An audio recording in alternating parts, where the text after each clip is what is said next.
जन्माद्यस्य यतोऽन्वयादितरतश्चार्थेष्वभिज्ञस्वराट् तेने ब्रह्म हृदाय आदिकवये मुह्यन्ति यं सूरयः तेजो वारि मृदां यथा विनिमयो यत्र त्रिसर्गो मृषा धाम्ना स्वेन सदा निरस्तकुहकम् सत्यं परं धीमहि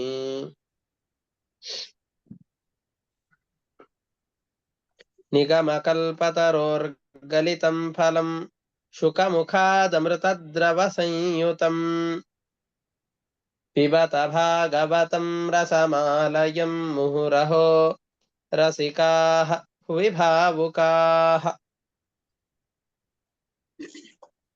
दारिद्र्यदुःखज्वरदाहितानां मायापिशाची परिमर्दितानां संसारसिन्धौ परिपातितानां क्षेमाय वै भागवतं प्रगर्जति साङ्केत्यं पारिहास्यं वा स्तोभं हेलनमेव वा वैकुण्ठनामग्रहणम् अशेषाघहरं विदुः ಶ್ರೀಗುರುಭ್ಯೋ ನಮಃ ಹರಿ ಓಂ.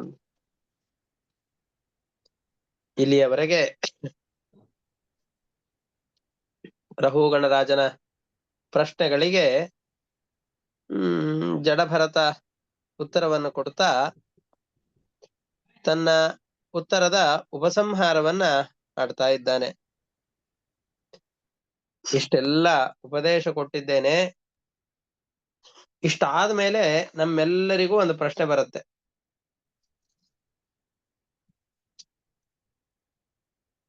ನೀವು ಹೇಳಿದ ಹಾಗೆ ಆ ಕೆಲಸ ಮಾಡಬೇಕು, ಈ ಕೆಲಸ ಮಾಡಬೇಕು, ಮಾಡುವ ಸಂದರ್ಭದಲ್ಲಿ ಭಗವಂತನ ಭಾವನೆಯನ್ನಿಟ್ಟುಕೊಂಡು ಕರ್ಮಗಳನ್ನು ಮಾಡಬೇಕು, ಇದೆಲ್ಲವೂ ಸರಿ.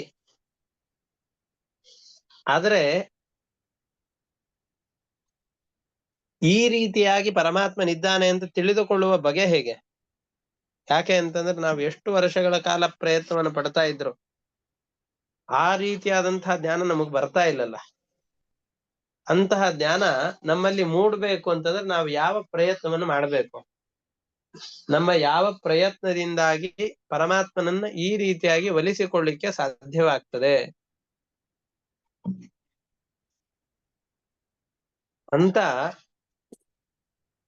ನಮ್ಮೆಲ್ಲರ ಪ್ರಶ್ನೆಯನ್ನ, ರಘುಗಣ ರಾಜನ ಮನಸ್ಸಿನಲ್ಲಿರುವ ಪ್ರಶ್ನೆಯನ್ನ ಅರ್ಥ ಮಾಡಿಕೊಂಡಂತಹ ಜಡಭರತ ಭಗವಂತನನ್ನ ಒಲಿಸಿಕೊಳ್ಳುವ ಬಗೆಯನ್ನ ತಿಳಿಸಿಕೊಡ್ತಾ ಇದ್ದಾರೆ.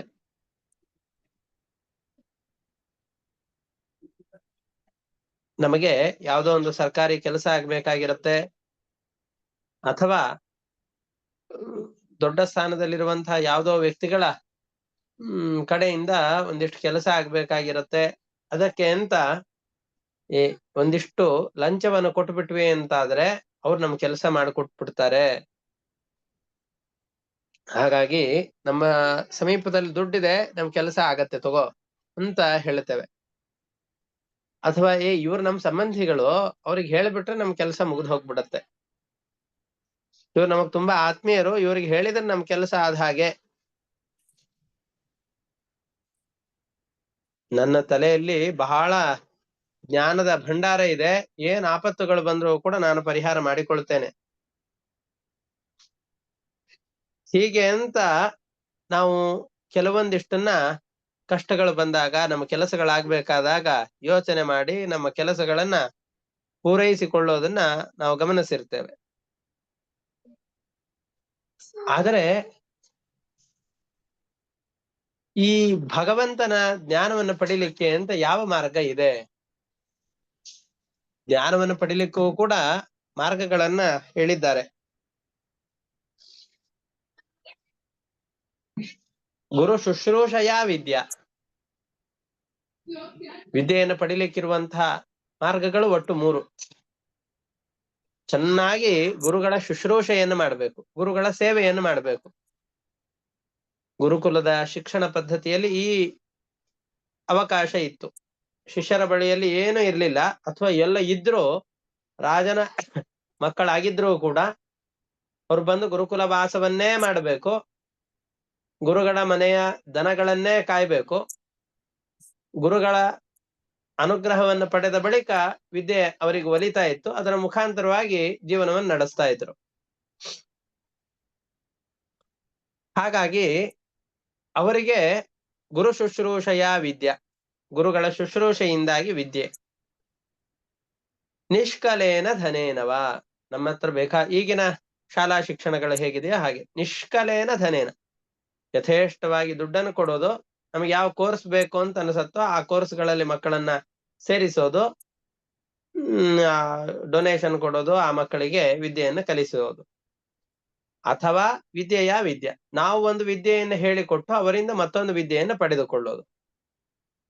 ಈ 3 ಥರದ ವಿದ್ಯೆಗಳಿಗೆ ಅವಕಾಶ ಇದೆ. ಇದರಲ್ಲಿ ಪರಮಾತ್ಮನ ಜ್ಞಾನವನ್ನು ಹೇಗೆ ಪಡಿಬಹುದು? ಪರಮಾತ್ಮನ ಜ್ಞಾನವನ್ನು ಪಡಿಲಿಕ್ಕೆ ಮುಂದಿನ 2 ಆಪ್ಷನ್ಗಳನ್ನು ಕ್ಲೋಸ್ ಮಾಡ್ಬಿಟ್ಟಿದ್ದಾರೆ. ಗುರು ಶುಶ್ರೂಷೆಯ ವಿದ್ಯೆ, ಅದು ಒಂದೇ ಈ ವಿದ್ಯೆಗೆ ಇರುವಂತಹ ಅವಕಾಶ. ಅದಕ್ಕೆ ನಾವೇನ್ ಮಾಡ್ಬೇಕು? ಅದನ್ನ ಭರತ ಹೇಳ್ತಾ ಇದ್ದಾನೆ. ಪಂಚಮ ಸ್ಕಂಧದ 12ನೇ ಅಧ್ಯಾಯದ 12ನೇ ಶ್ಲೋಕ. ರಹುಗಣೈ ತತ್ತಪಸಾ ನ ಭಾತಿ ನ ವಿದ್ಯೆಯ ನಿರ್ವಸನಾತ್ ಗೃಹಾದ್ವಾ ನ ಛಂದಸಾ ನೋತ ಜಲಾಗ್ನಿ ಸೂರ್ಯೈಃ ವಿನಾ ಮಹತ್ಪಾದರಜೋಭಿಷೇಕಂ.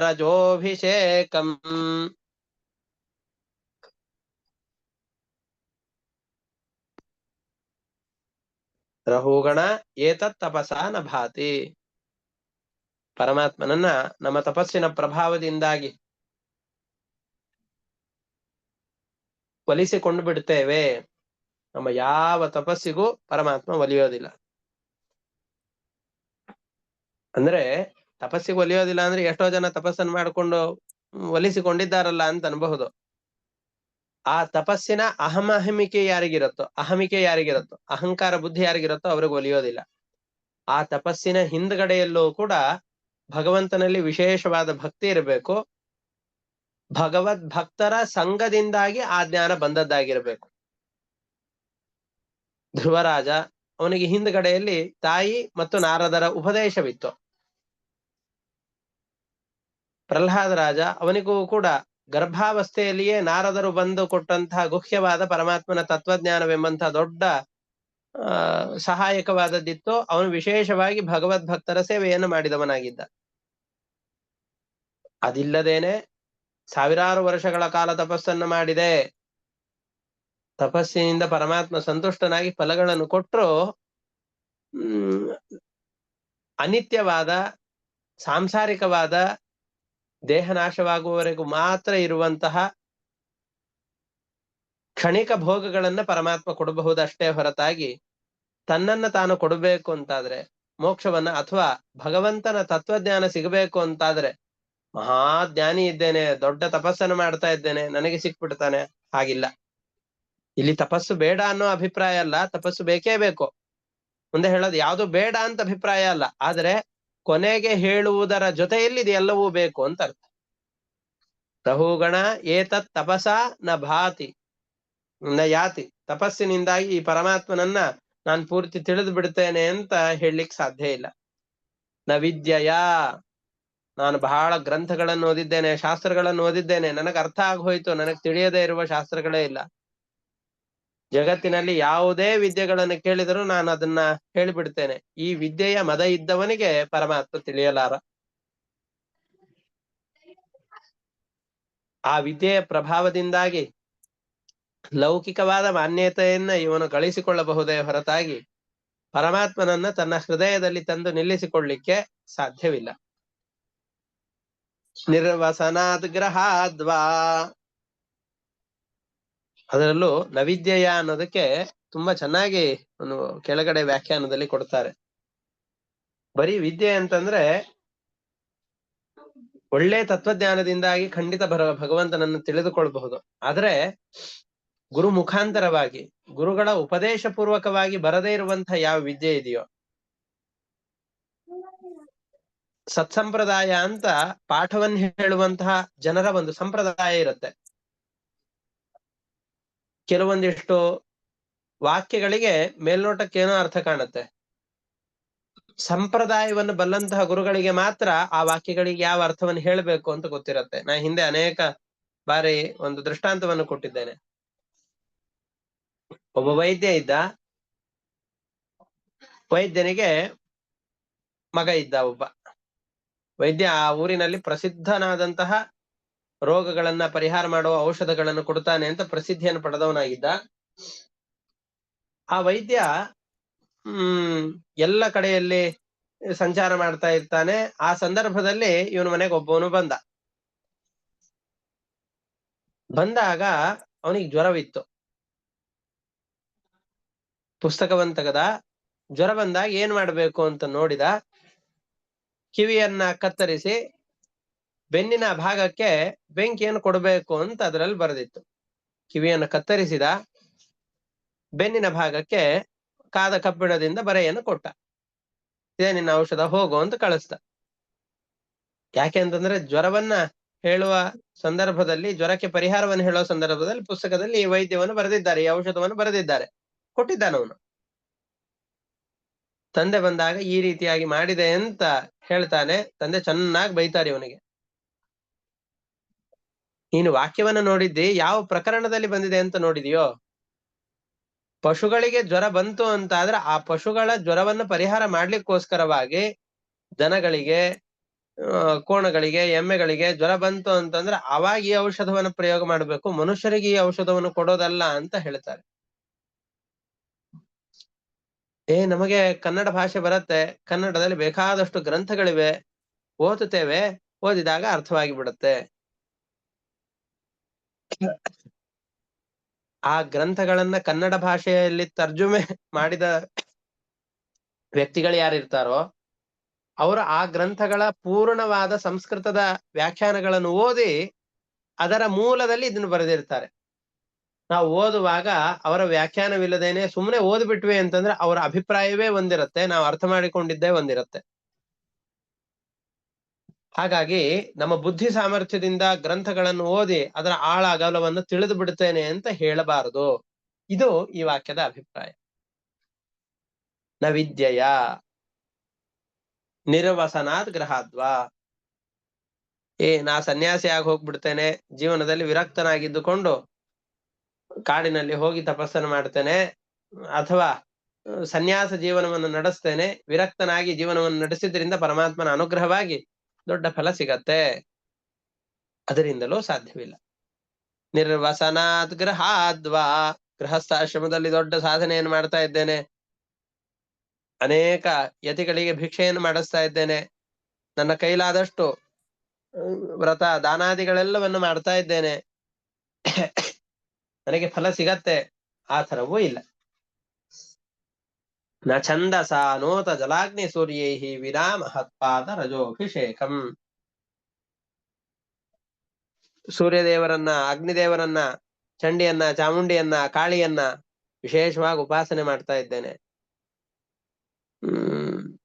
ವೇದಗಳನ್ನ ಆಮೂಲಾಗ್ರವಾಗಿ ಅಧ್ಯಯನ ಮಾಡಿದ್ದೇನೆ. ಕಂಠಸ್ಥ, ಎಲ್ಲಿ ಕೇಳಿದರೂ ಕೂಡ ಟಕ ಟಕ ಟಕ ಅಂತ ಉತ್ತರವನ್ನು ಕೊಡ್ಲಿಕ್ಕೆ ಬರುತ್ತೆ. ನೀವು ಕೇಳಿದ ಎಲ್ಲ ವಾಕ್ಯಗಳು ನನ್ನ ಬಾಯಲ್ಲಿವೆ. ಅಂತಹವನಿಗೂ ಪರಮಾತ್ಮ ತಿಳಿಯೋದಿಲ್ಲ. ಎಲ್ಲಿಯವರೆಗೆ? ವಿನಾ ಮಹತ್ಪಾದ ರಜೋಭಿಷೇಕಂ.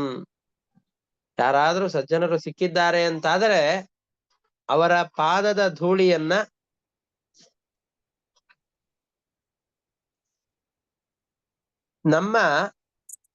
ಅವರ ಪಾದದ ಧೂಳಿಯನ್ನ ಎಲ್ಲಿಯವರೆಗೆ ನಮ್ಮ ಶಿರಸ್ಸಿನಲ್ಲಿ ಧರಿಸುವುದಿಲ್ಲವೋ, ಮಹಾತ್ಮರ ಸೇವೆಯನ್ನ ಮಾಡೋದಿಲ್ವೋ. ಯಾರಾದ್ರೂ ಮಹಾತ್ಮರು ಸಿಕ್ಕರು ಅಂತಂದ್ರೆ, ಅಪರೂಪದಲ್ಲಿ ಅಪರೂಪಕ್ಕೆ ಅಂತ ಯಾರಾದ್ರೂ ಮಹಾತ್ಮರು ನಮಗೆ ಸಿಕ್ಕಿದ್ದಾರೆ ಅಂತಾದ್ರೆ, ಒಂದೇ ನಿಮಿಷ.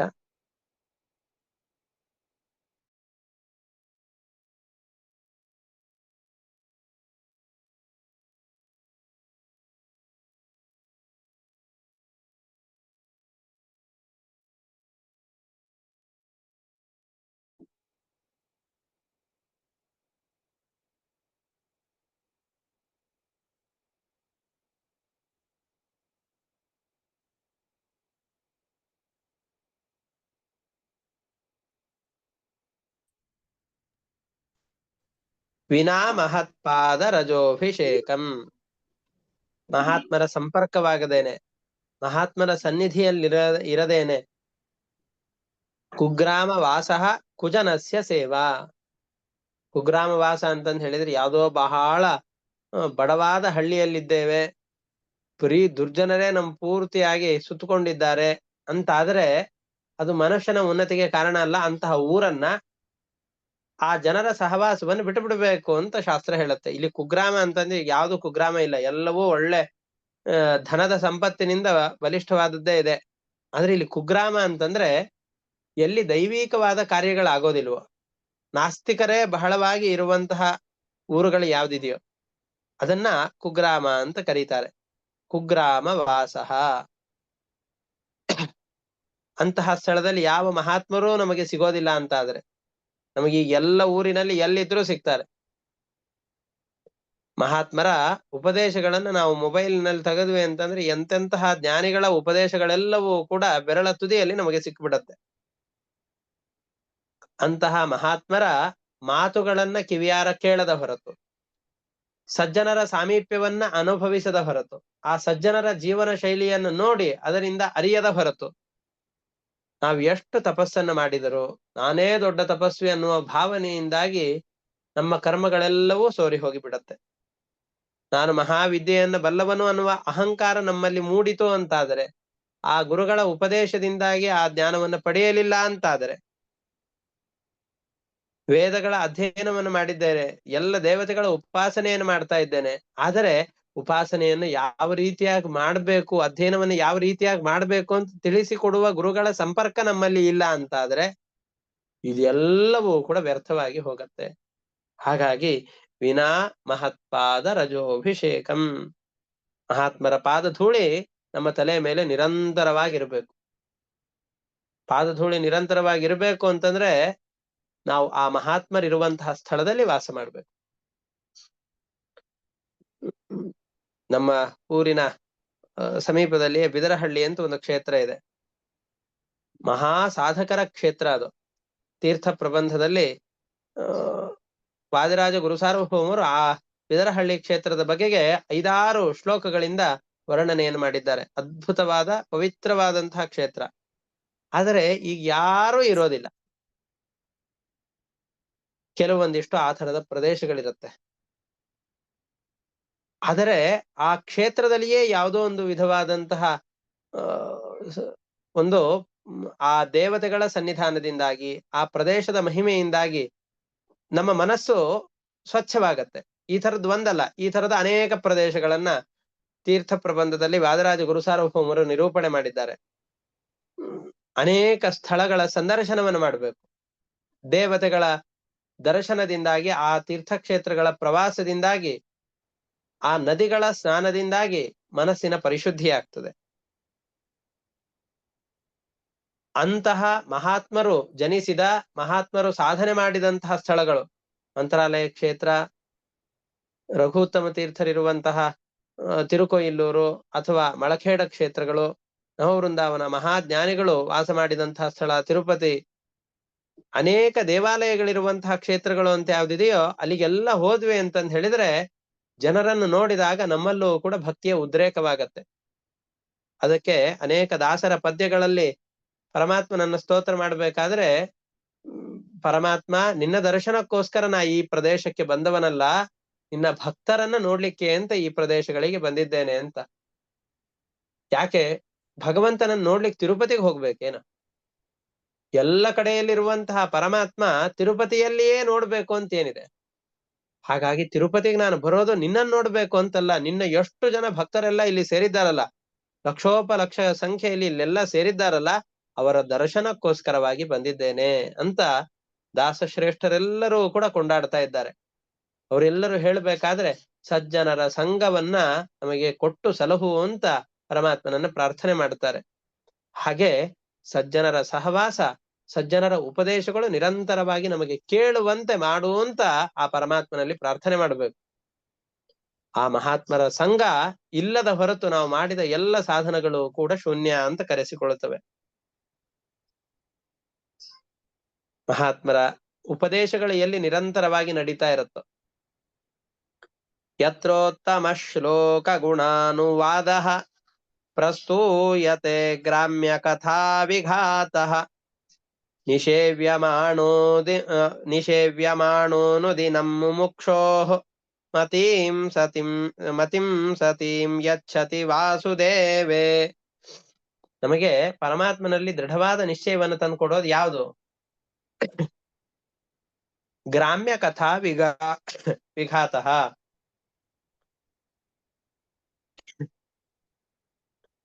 ನಮಗೆ ಗ್ರಾಮ್ಯ ಕಥೆಗಳು ಅಂತಂದು ಹೇಳಿದ್ರೆ,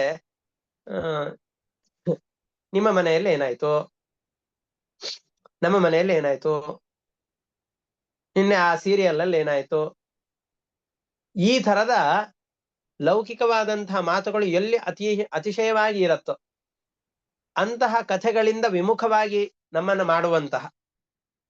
ಯತ್ರ ಉತ್ತಮ ಶ್ಲೋಕ ಗುಣಾನುವಾದ, ಭಗವಂತನ ಮಹಿಮೆಗಳ ಕಡೆಯಲ್ಲಿಯೇ ಮನಸ್ಸು ಜಾರುವಂತೆ, ಪರಮಾತ್ಮನ ಮಹಿಮೆಗಳ ಕಡೆಯಲ್ಲಿಯೇ ಮನಸ್ಸು ಎಲ್ಲಿ ತೊಡಗಿರತ್ತೋ, ನಮ್ಮ ಆ ಪ್ರದೇಶಕ್ಕೆ ಹೋದ್ವಿ ಅಂತಂದ್ರೆ ಅಯ್ಯೋ ನಮಗೆ ಹರಡ್ಲಿಕ್ಕೆ ಆಗೋದಿಲ್ಲ ಅನ್ನುವಂತಹ ಪ್ರದೇಶಗಳು ಯಾವ್ದಿರತ್ತೋ, ಈ ಸಮಯದಲ್ಲಿ ಮಾತ್ರ ನಮಗೆ ಈ ಲೌಕಿಕ ಪ್ರಪಂಚದ ಮಾತುಗಳಿಗೆ ಅವಕಾಶವೇ ಇರೋದಿಲ್ಲಪ್ಪ, ಇದು ಒಂದನ್ ಬಿಟ್ಟು ಬೇರೆ ಏನು ಆಗೋದಿಲ್ಲ ಅಂತಿರತ್ತೋ ಅಂತಹ ಕಥೆಗಳಿಂದ. ಇಂತಹ ಕಥೆಗಳನ್ನು ಯಾವತ್ತೋ ಒಂದು ದಿವಸ ಕೇಳಿಬಿಟ್ವಿ ಅಂತಂದು ಹೇಳಿದ್ರೆ ಅದರಿಂದ ಉಪಯೋಗ ಇಲ್ಲ. ನಾವು ಕೆಲವೊಮ್ಮೆ ಹೊಸ ವರ್ಷದ ನಿಯಮಗಳು ಅಂತ ಪ್ರಾರಂಭ ಮಾಡಿ ಈ ವರ್ಷ ಪೂರ್ತಿಯಾಗಿ ಯೋಗಾಸನವನ್ನು ಮಾಡ್ತೇನೆ ಅಂತ ವರ್ಷದ ಮೊದಲನೇ ದಿವಸ ಅಂದುಕೊಂಡಿರ್ತಾರೆ. ಒಂದನೇ ದಿವಸ ಅಯ್ಯೋ ಇವತ್ತು ತುಂಬಾ ಚಳಿಗಾಲ ಇದೆ, ಡಿಸೆಂಬರ್ ಜನವರಿ ತಿಂಗಳಲ್ಲಿ ತುಂಬಾ ಕಷ್ಟ, ನಾಳೆಯಿಂದ ಮಾಡಿದ್ರೆ ಆಯ್ತು ಅಂತ ಬಿಡ್ತೇವೆ. ಅದು ಮತ್ತೆ ಮುಂದಿನ ವರ್ಷದ ನಿಯಮವಾಗಿ ಬದಲಾಗಿ ಹೋಗುತ್ತೆ. ಅಥವಾ ಒಂದು ದಿವಸ ಮಾಡ್ತೇವೆ, ಅಯ್ಯೋ ತುಂಬಾ ದಿವಸ ಆದ್ಮೇಲೆ ಮಾಡಿದೆ, ಮೈಕೈ ಎಲ್ಲ ತುಂಬಾ ನೋವಾಗಿ ಹೋಗ್ಬಿಟ್ಟಿದೆ, ಮಾಡ್ಲಿಕ್ಕೆ ಆಗೋದಿಲ್ಲ ಅಂತ ಎರಡನೇ ದಿವಸದಿಂದ ಬಿಟ್ಬಿಡ್ತೇವೆ. ಆ ರೀತಿಯಾಗಿ ನಮ್ಮ ಯೋಗಾಸನ ಎರಡನೇ ದಿವಸಕ್ಕೆ ನಿಲ್ಲತ್ತೆ, ಅದರಿಂದ ಶರೀರದ ಮೇಲೆ ಯಾವ ಪರಿಣಾಮವೂ ಆಗೋದಿಲ್ಲ. ಅದರಂತೆ ಯಾವತ್ತೋ ಒಂದು ದಿವಸ ಹೋಗ್ತಾ ಇದ್ವಿ, ದಾರಿಯಲ್ಲಿ ಹೋಗ್ತಾ ಇದ್ದೆ, ಆಕಸ್ಮಿಕವಾಗಿ ಈ ಶಬ್ದಗಳೆಲ್ಲ ಕೇಳ್ಬಿಡ್ತು, ಒಂದ್ ಅರ್ಧ ಗಂಟೆ ಅನಿವಾರ್ಯವಾಗಿ ಕೂಡ್ಬೇಕಾಗ್ ಬಂತು, ಅಲ್ಲಿಂದ ಎದ್ದು ಹೋಗೋ ಪರಿಸ್ಥಿತಿ ಇರ್ಲಿಲ್ಲ, ಹಾಗಾಗಿ ಕಥೆ ನಮ್ಮ ಕಿವಿಗೆ ಕೇಳ್ತು. ಅಂತಹ ಕಥೆಗಳಿಂದಲೂ ಕೂಡ ನಮ್ಮ ಅಂತಃಕರಣ ಶುದ್ಧಿ ಆಗೋದಿಲ್ಲ. ನಿಷೇವ್ಯಮಾಣೋ ಅನುದಿನಂ ಮುಮುಕ್ಷೋಹೋ, ನಿರಂತರವಾಗಿ ಆ ಕಥಾಶ್ರವಣದಲ್ಲಿ ಆಸಕ್ತಿಯಿಂದ ಅದರಲ್ಲಿ ಯಾರು ಪ್ರವೃತ್ತರಾಗಿರ್ತಾರೋ ಅಂತಹ ಮುಮುಕ್ಷುಗಳಿಗೆ ಪರಮಾತ್ಮ ಅವರ ಯೋಗ್ಯತೆಯನ್ನು ಅನುಗುಣವಾಗಿಸಿ ಅವರಿಗೆ ಜ್ಞಾನವನ್ನು ಕೊಡ್ಲಿಕ್ಕೆ ಅಂತ ಪ್ರವೃತ್ತನಾಗ್ತಾನೆ. ಸುಮ್ನೆ ಯಾರ್ಯಾರಿಗೋ ಜ್ಞಾನವನ್ನು ಕೊಟ್ಟು ಬಿಡೋದಿಲ್ಲ. ಕೈಯಲ್ಲಿ ಪುಸ್ತಕವನ್ನು ಹಿಡಿದಿದ್ದೇವೆ, ಓದ್ತಾ ಇದ್ದೇವೆ ಅಂದ ಮಾತ್ರಕ್ಕೆ ಅದರ ಜ್ಞಾನ ಬರಬೇಕು ಅಂತಿಲ್ಲ. ನಮ್ಮ ಬುದ್ಧಿ ಎಲ್ಲವೂ ಎಂತಹದ್ದು ಅಂತಂದ್ರೆ, ನಾವೆಲ್ಲ ಹೊರಗಡೆಯಲ್ಲಿ ಓದುತ್ತಾ ಇದ್ದಂತಹ ವಿದ್ಯೆಗಳೆಲ್ಲವೂ ಕೂಡ ಒಂದನೇ ತರಗತಿಯಲ್ಲಿ ಓದಿದ್ದು ಆ ವರ್ಷಕ್ಕೆ ಮುಗಿದು ಹೋಯ್ತು, ಎರಡನೇ ತರಗತಿಯಲ್ಲಿ ಓದಿದ್ದು ಆವತ್ತಿಗೆ ಮುಗಿದು ಹೋಯ್ತು, 10ನೇ ತರಗತಿಯ ಸಿಲೆಬಸ್ಗಳ ಅದನ್ನ ಮತ್ತೀಗ ನೆನಪಿಗಿರಬೇಕು ಅಂತ ಏನೂ ಇಲ್ಲ, ಮರೆತರೂ ನಡೆಯತ್ತೆ. ಹಾಗೆ ನಮಗೆ ಈ ವೇದಾಂತ ಗ್ರಂಥಗಳ ಅಥವಾ ಭಗವಂತನ ವಿಷಯಕವಾದಂತಹ ಕಥೆಗಳೇನಿದೆಯೋ ಒಂದನೇ ದಿವಸ ಓದಿದ್ದು ಮತ್ತೆ ಎರಡನೇ ದಿವಸಕ್ಕೆ ಮರೆತು ಹೋದ್ರೆ ತೊಂದರೆ ಇಲ್ಲ, ಆ ತರ ಅಲ್ಲ. ಮೊದಲನೇ ದಿವಸದ್ದು ಕೊನೆಯ ದಿವಸದ್ದು ಎಲ್ಲವೂ ಒಂದೇ ಆಗಿರುತ್ತೆ. ಆದರೆ ಕೊನೆಯ ದಿವಸ ಓದಿದ್ದು ಅರ್ಥ ಆಗ್ಬೇಕು ಅಂತಾದ್ರೆ ಮೊದಲನೇ ದಿವಸ ಚೆನ್ನಾಗಿ ಓದಿರ್ಲೇಬೇಕು. ಅಂತಹ ವ್ಯಕ್ತಿಗೆ, ನೈರಂತರ್ಯವನ್ನ ಕಾಪಾಡಿಕೊಂಡಂತಹ ವ್ಯಕ್ತಿಗೆ, ಓದಿದ್ದನ್ನ ಮತ್ತೆ ಮತ್ತೆ ಮನನ ಮಾಡುವಂತಹ ವ್ಯಕ್ತಿಗೆ, ಮನನ ಮಾಡಿಕೊಂಡು ಭಗವಂತ ನಮಗೆ ಯಾವ ರೀತಿಯಾಗಿ ಅನುಗ್ರಹ ಮಾಡಿದ್ದಾನೆ ಅಂತ ಮಹಾತ್ಮರ ಕಥೆಯಲ್ಲಿ ನಮ್ಮ ಕಥೆಯನ್ನ ಜೋಡಿಸಿಕೊಂಡು ನೋಡುವಂತಹ ವ್ಯಕ್ತಿಗಳಿಗೆ ಭಗವಂತ ತಾನಿದ್ದೇನೆ ಅನ್ನುವ ಅರಿವನ್ನ ನಮ್ಮ ಮನಸ್ಸಿನಲ್ಲಿ ದೃಢವಾಗಿ ಮೂಡುವ ಹಾಗೆ ಮಾಡ್ತಾನೆ. ಮತಿಂ ಸತೀಂ ಯಚ್ಛತಿ ವಾಸುದೇವೇ, ತನ್ನಲ್ಲಿ ಶುದ್ಧವಾದ ಮತ್ತೊಂದರ ಕಡೆಯಲ್ಲಿ ಗಮನ ಬರದಂತಹ ವಿಷಯಗಳನ್ನ ಪರಮಾತ್ಮ ತಿಳಿಸಿಕೊಡ್ತಾನೆ. ನೀನು ಮತ್ತೊಂದು ಪ್ರಶ್ನೆಯನ್ನು ನನಗೆ ಕೇಳಿದ್ದಿ, ಯಾರು ನೀನು, ಈ ರೀತಿಯಾಗಿ ಅವಧೂತರ ಚರ್ಯೆಯನ್ನು ಯಾಕೆ ಮಾಡ್ತಾ ಇದ್ದಿ ಅಂತ ನನ್ನಲ್ಲಿ ನಿನ್ನ ಪ್ರಶ್ನೆ ಇತ್ತು. ನಾನು ಯಾರು ಗೊತ್ತೋ? ಅಹಂ ಪುರಾ ಭರತೋ ನಾಮ ರಾಜ ವಿಮುಕ್ತ ದೃಷ್ಟ ಶ್ರುತ ಸಂಗಬಂಧ ಆರಾಧನಂ ಭಗವತ ಈಹ ಮಾನೋ ಮೃಗೋ ಭವಂ ಮೃಗ ಸಂಗಾತ್ ಹತಾರ್ಥ. ನಾನು ಭರತ ಎಂಬ ಹೆಸರಿನ ಇಡೀ ದೇಶಕ್ಕೆ ಒಡೆಯನಾದಂತಹ ಚಕ್ರವರ್ತಿಯಾಗಿದ್ದೆ. ಋಷಭರೂಪಿಯಾದಂತಹ ಪರಮಾತ್ಮನ ಮಗನೇ ನಾನಾಗಿದ್ದೆ. ಕೋಟಿ ವರ್ಷಗಳ ಕಾಲ ಇಡೀ ಭೂಮಂಡಲವನ್ನ ಆಳಿದ್ದೇನೆ. ನೀನು ಯಾವ ಈ ಸಿಂಧು ದೇಶಕ್ಕೆ ಅಧಿಪತಿ ಅಂತ ಮೆರೆದಾಡ್ತಾ ಇದ್ದೀಯೋ, ಇದು ನನ್ನ ಆಳ್ವಿಕೆಯಲ್ಲಿದ್ದಂತಹ ಭಾಗದ ಒಂದು ಸೂಜೆಯ ಮೊನೆಯಷ್ಟು ಗಾತ್ರದ ಭೂಮಿ ಅಷ್ಟೇ ಇದು. ನಾನು ಅಷ್ಟು ವಿಶಾಲವಾದಂತಹ ಭೂಮಂಡಲವನ್ನ ಕೋಟಿ ವರ್ಷಗಳ ಕಾಲ ನಿರಾತಂಕವಾಗಿ ಸುಖವಾಗಿ ಆಳ್ವಿಕೆಯನ್ನು ನಡೆಸಿದ್ದೆ. 5 ಜನ ಮಕ್ಕಳನ್ನ ಪಡೆದೆ. ಈ ಸಂಸಾರದಲ್ಲಿ ವಿರಕ್ತಿ ಹುಟ್ಟಿತು. ಪತ್ನಿಯನ್ನ, ಮಕ್ಕಳನ್ನ, ಬೊಕ್ಕಸದಿಂದ ತುಂಬಿದಂತಹ ಇಡೀ ರಾಜ್ಯವನ್ನ, ದೇಶವನ್ನ ಬಿಟ್ಟು ಗಂಡಕಿ ನದಿಯ ಸಮೀಪದಲ್ಲಿ ಅನೇಕ ಋಷಿಗಳ ತಪೋಭೂಮಿಯಲ್ಲಿ ಭಗವಂತನನ್ನು ಒಲಿಸಿಕೊಳ್ಳಬೇಕು ಎಂಬ ಉದ್ದೇಶದಿಂದ ಸನ್ಯಾಸಿಯ ಜೀವನವನ್ನು ನಡೆಸಲಿಕ್ಕೆ ಅಂತ ಅಲ್ಲಿ ಬಂದಿದ್ದೆ. ಆ ಸಂದರ್ಭದಲ್ಲಿ ಗರ್ಭಿಣಿಯಾದ ಜಿಂಕೆಯಿಂದ ದೂರೀಕೃತವಾದ ವಿಯುಕ್ತವಾದಂತಹ ಜಿಂಕೆಯ ಮರಿ ನನಗೆ ಸಿಕ್ತು. ಅದರ ಲಾಲನೆ ಪೋಷಣೆಗಳಲ್ಲಿ ನನ್ನ ಇಡೀ ಸಂಸಾರದ ವೈರಾಗ್ಯವನ್ನ ಹೊಂದಿ ಈ ಕಾಡಿಗೆ ಬಂದವನು ಅದರಲ್ಲಿ ಆಸಕ್ತನಾಗಿ ಯಾವ ಸತ್ಕರ್ಮಗಳನ್ನ ಮಾಡ್ತಾ ಇದ್ನೋ ಆ ಸತ್ಕರ್ಮಗಳೆಲ್ಲದರಿಂದಲೂ ಕೂಡ ನಾನು ದೂರಗೊಂಡೆ. ಸತ್ಕರ್ಮಗಳನ್ನ ಮಾಡುವುದನ್ನು ನಿಲ್ಲಿಸಿದೆ. ಭಗವಂತನ ಪೂಜೆಯಲ್ಲಿ ನನ್ನ ಮನಸ್ಸು ಕಡಿಮೆಯಾಯಿತು. ಆ ಜಿಂಕೆಯಲ್ಲಿ ವಿಶೇಷವಾಗಿ ನನ್ನ ರಕ್ತಿ ಬೆಳೆಯಿತು. ನಾ ಇದನ್ನ ಹೇಳಿದ್ದೇನೆ. ವೇದವ್ಯಾಸರು ಜಿಂಕೆಯ ದೃಷ್ಟಾಂತವನ್ನು ಯಾಕೆ ಕೊಟ್ಟಿದ್ದಾರೆ? ವಸ್ತುತಸ್ತು ನಮ್ದೇ ದೃಷ್ಟಾಂತ ಕೊಟ್ಟಿದ್ರು ಬರ್ತಾ ಇತ್ತು. ಈ ರಾಜ ತನ್ನ ಹೆಂಡತಿಯಲ್ಲಿ, ತನ್ನ ಮಕ್ಕಳಲ್ಲಿ, ತನ್ನ ಸಂಬಂಧಿಗಳಲ್ಲಿ ಅತಿಯಾದ ಆಸಕ್ತಿಯನ್ನ ಮಾಡಿದ. ಅದರಿಂದ ಅನರ್ಥವನ್ನ ಅನುಭವಿಸಿದ. ನಮ್ಮೆಲ್ಲರದ್ದು ಅದೇ ಕಥೆಗಳು. ಆದ್ರೆ ನಮಗ್ ಬೈತಾ ಇದ್ದಾರೆ ಬಾ ಇವರು ಅಂತ ಈ ಬುಕ್ಕನ್ನು ಮುಚ್ಚಿಟ್ಬಿಟ್ರೆ ನಮ್ಮ ಉನ್ನತಿ ಹೇಗೆ ಸಾಧ್ಯ? ಅದಕ್ಕೋಸ್ಕರ ರಾಜನ ಕಥೆಯನ್ನ, ಆ ರಾಜನಿಗೆ ಮನುಷ್ಯರಿಂದ ಆದಂತಹ ಈ ಮನಸ್ಸಿನ ವ್ಯಾಕುಲತೆಯನ್ನಲ್ಲದೆ ಪ್ರಾಣಿಗಳ ಸಂಪರ್ಕದಿಂದ ಆದಂತಹ ವ್ಯಾಕುಲತೆಯನ್ನ ಹೇಳಿ ನೋಡಿ, ಆ ಪ್ರಾಣಿಯಿಂದಾಗಿ ಅವನು ತನ್ನ ಮಾರ್ಗವನ್ನ ತಪ್ಪಿದ ಮಾರ್ಗದಿಂದಾಗಿ ಇಷ್ಟೆಲ್ಲ ದುಃಖವನ್ನು ಅನುಭವಿಸಬೇಕಾಯ್ತು ಅಂತ ಅದನ್ನ ಹೇಳ್ತಾರೆ. ಆ ಜಿಂಕೆಯ ಸಂಪರ್ಕದಿಂದಾಗಿ ನಾನು ನನ್ನ ಎಲ್ಲ ಭಗವದ್ ವಿಷಯಕವಾದಂತಹ ಕರ್ಮಗಳನ್ನು ಮರೆತು ನಾನು ಜಿಂಕೆಯಾಗಿಯೇ ಹುಟ್ಟುವಂತಾಯ್ತು. ಅದರ ನೆನವಿನಲ್ಲಿಯೇನೆ ಮರಣವನ್ನು ಹೊಂದಿದ್ರಿಂದ ಮೃಗದ ಶರೀರವನ್ನ ಪಡೆದೆ. ಮೃಗೋ ಭವಂ ಮೃಗಸಂಗಾತ್ ಹತಾರ್ಥ. ಕೃಷ್ಣನ ಆರಾಧನೆಯ ಪ್ರಭಾವದಿಂದಾಗಿ ನಾನು ಜಿಂಕೆಯ ಶರೀರವನ್ನ ಹೊಂದಿದಾಗ್ಲೂ ಕೂಡ ನನಗೆ ಜನ್ಮಾಂತರದ ಸ್ಮರಣೆ ಇತ್ತು. ಜನ್ಮಾಂತರದ ಸ್ಮರಣೆ ಮರೆಯಾಗಿರ್ಲಿಲ್ಲ. ಹಾಗಾಗಿ ಮತ್ತೆ ಎಲ್ಲಿ ನನ್ನ ಜಿಂಕೆಗಳ ಗುಂಪಿನ ಜೊತೆಯಲ್ಲಿ ಇದ್ದೆ ಅಂತಾದ್ರೆ ಮನಸ್ಸು ನನ್ನ ಹತೋಟಿಯನ್ನ ತಪ್ಪಿಬಿಡತ್ತೋ ಅನ್ನುವ ಕಾರಣದಿಂದಾಗಿ, ಮನಸ್ಸಿನ ಹತೋಟಿಯನ್ನು ತಂದುಕೊಳ್ಳುವಂತಹ ಉದ್ದೇಶದಿಂದ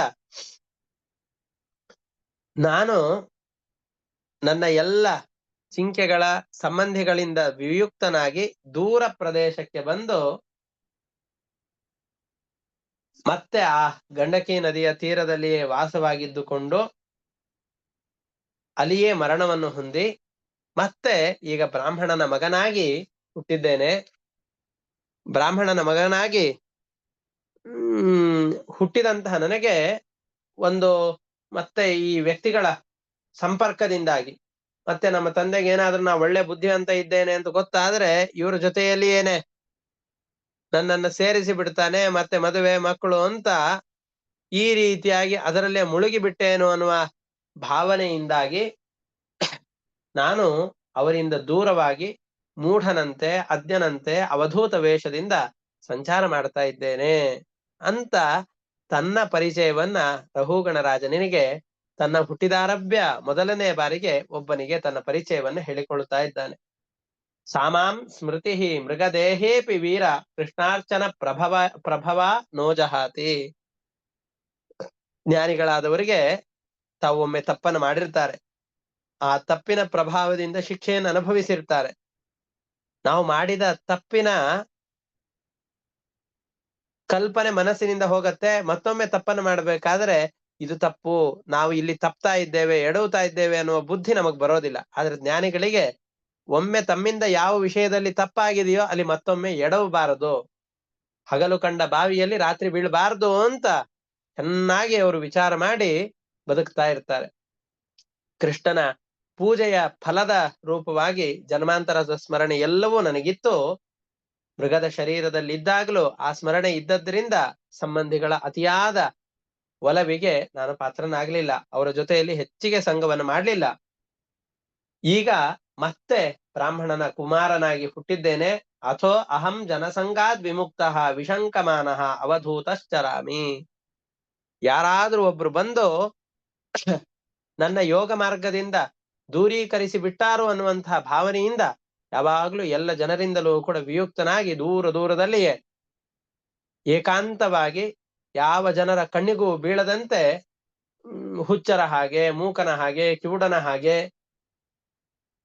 ನಾನು ಸಂಚಾರ ಮಾಡ್ತಾ ಇದ್ದೇನೆ ಅಂತ ರಘುಗಣರಾಜನಿಗೆ ಹೇಳ್ತಾ ಇದ್ದಾನೆ.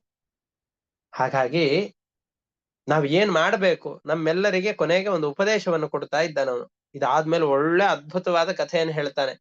ನಾವು ಹಿಂದೆ ಪುರಂಜನನ ಉಪಾಖ್ಯಾನದಲ್ಲಿ ಮುಂದೆ ಹೇಳಿದ ಕಥೆಯೊಂದು, ಹಿಂದೆ ಇದ್ದಂತಹ ಆಂತರ್ಯ ಮತ್ತೊಂದು ಹೇಗೆ ಇತ್ತೋ ಅದೇ ರೀತಿಯಾದಂತಹ ಕಥೆಯನ್ನ ಮುಂದೆ ರಘುಗಣರಾಜನಿಗೆ ಭರತ ಉಪದೇಶ ಕೊಡ್ತಾನೆ. ಅದಕ್ಕಿಂತ ಮುಂಚೆ ಒಂದು ಉಪದೇಶವನ್ನು ಕೊಟ್ಟು ಈ ಅಧ್ಯಾಯವನ್ನು ಮುಗಿಸ್ತಾ ಇದ್ದಾರೆ.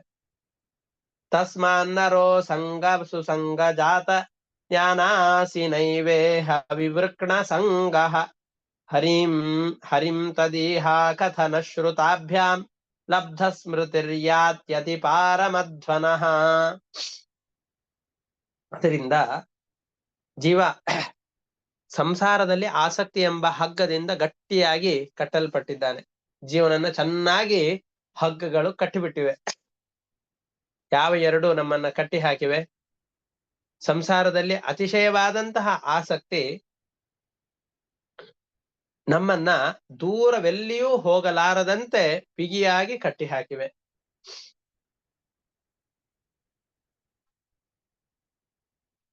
ಸಂಸಾರದಲ್ಲಿ ಈ ಆಸಕ್ತಿಯನ್ನ ಕತ್ತರಿಸಬೇಕು, ನಮ್ಮ ಈ ಬಂಧನದಿಂದ ಮುಕ್ತಿ ಆಗ್ಬೇಕು ಅಂತಂದ್ರೆ ಅದಕ್ಕಿರುವ ಮಾರ್ಗ ಎರಡು. ಖಡ್ಗದಿಂದ ಇಲ್ಲಿರುವ ಆಸಕ್ತಿಯನ್ನು ತುಂಡರಿಸಬೇಕು, ಆ ಆಸಕ್ತಿಯನ್ನು ಇನ್ನೊಂದು ಕಡೆಯಲ್ಲಿ ಇಡಬೇಕು. ಜಿಡ್ಡು ಹೋಗ್ಬೇಕು ಅಂದ್ರೆ ಏನ್ ಮಾಡ್ಬೇಕು? ಜಿಡ್ಡು ಹೋಗೋದು ಅಂದ್ರೆ ಪೂರ್ತಿಯಾಗಿ ಹೋಗೋದಿಲ್ಲ. ಅದು ನೆಲಕ್ಕೆ ಹತ್ತಿದ ಜಿಡ್ಡನ್ನ ನಾವು ಬಟ್ಟೆಯಿಂದ ಗಟ್ಟಿಯಾಗಿ ಒರೆಸಿದೆವು ಅಂತ ಆದ್ರೆ ನೆಲದಿಂದ ಆ ಜಿಡ್ಡು ಹೋಯ್ತು, ಇನ್ನೊಂದು ಕಡೆಯಲ್ಲಿ ಆ ಜಿಡ್ಡು ಬಂತು ಬಟ್ಟೆಯಲ್ಲಿ. ಹಾಗೆ ನಮ್ಮ ಆಸಕ್ತಿ, ಸಂಸಾರದಲ್ಲಿ ಇರುವಂತಹ ಆಸಕ್ತಿಯನ್ನ ತೆಗಿಬೇಕು, ಅದೇ ಆಸಕ್ತಿಯನ್ನ ಭಗವಂತನಲ್ಲಿ ಹಾಕ್ಬೇಕು.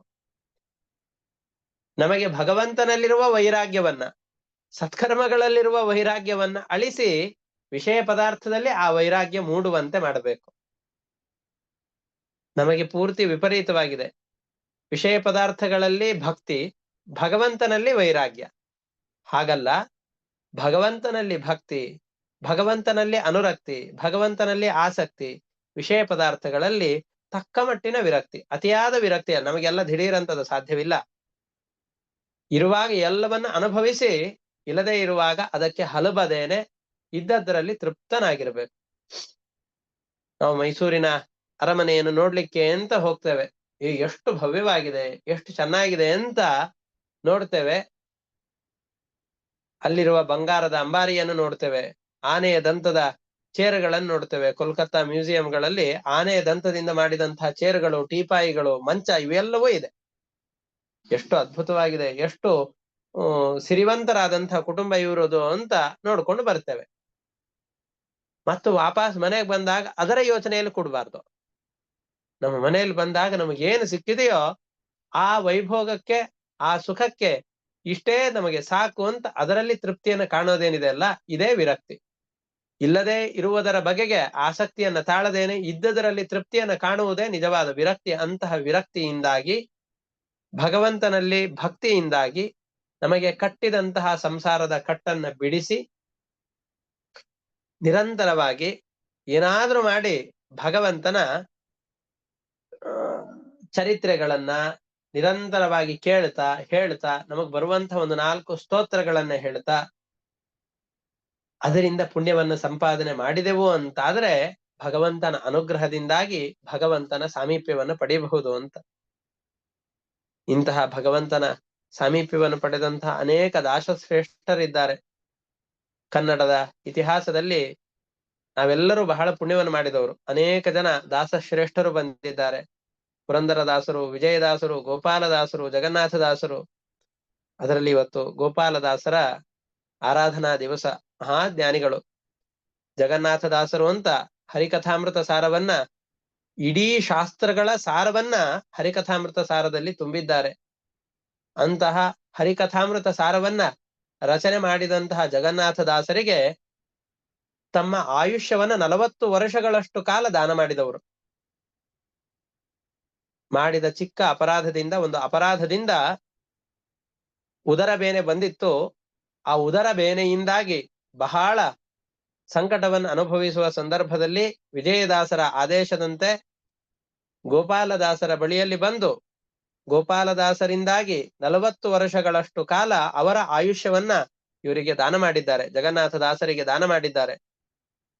ಅವರಿಂದ ಇಷ್ಟು ದೊಡ್ಡ ಕೃತಿಗಳು ಬರುವಂತೆ ಮಾಡಿದ್ದಾರೆ. ಅಂತಹ ಗೋಪಾಲದಾಸರ ಅನೇಕ ಕೃತಿಗಳು, ಅಂತಹ ಕೃತಿಗಳ ಮುಖಾಂತರವಾಗಿ ನಮಗೆ ಯಾವ್ಯಾವ್ದು ಸ್ತೋತ್ರಗಳು ಬರುತ್ತೋ ಆ ಸ್ತೋತ್ರಗಳನ್ನ, ಭಗವದ್ ವಿಷಯಕವಾದ ಚರಿತ್ರೆಗಳನ್ನ ಹೇಳೋದು ಕೇಳೋದು, ಇದರಿಂದ ಅಂತಃಕರಣವನ್ನು ಶುದ್ಧಿ ಮಾಡಿಕೊಂಡ್ರೆ ಮಾಡಿದ ಕರ್ಮಗಳಲ್ಲಿ ದೇವರ ಪೂಜೆ ಎಂಬಂತಹ ಭಾವನೆಯನ್ನ ಕಂಡ್ರೆ ಅದರಿಂದ ಮುಕ್ತಿಯನ್ನ ಪಡೆಯಬಹುದು ಅಂತ ರಘುಗಣರಾಜನನ್ನು ಕುರಿತು ಭರತ ಉಪದೇಶ ಕೊಡುತ್ತಾನೆ. ಆಮೇಲೆ ಒಂದು ಸೊಗಸಾದ ಕಥೆಯನ್ನ ಹೇಳ್ತಾನೆ. ಆ ಕಥೆಯನ್ನ ಜೀವನಕ್ಕೆ ಹೋಲಿಸ್ತಾರೆ. ಅದೆಲ್ಲವನ್ನು ಕೂಡ ಮುಂದಿನ ಪಾಠದಲ್ಲಿ ನೋಡೋಣ ಅಂತ ಹೇಳ್ತಾ ಇವತ್ತಿನ ಪಾಠವನ್ನ ಇಷ್ಟಕ್ಕೆ ಮುಕ್ತಾಯ ಮಾಡ್ತಾ ಇದ್ದೇನೆ. ಹರಯೇ ನಮಃ. ಶ್ರೀಕೃಷ್ಣ ಅರ್ಪಣಮಸ್ತು. ಅನೇನ ಭಾವಿಯತ್ ಪುಣ್ಯಂ ತೇನ ಪ್ರೀಣಾತು ಕೇಶವಃ. ಹರಯೇ ನಮಃ. ಶ್ರೀಕೃಷ್ಣ ಅರ್ಪಣಮಸ್ತು.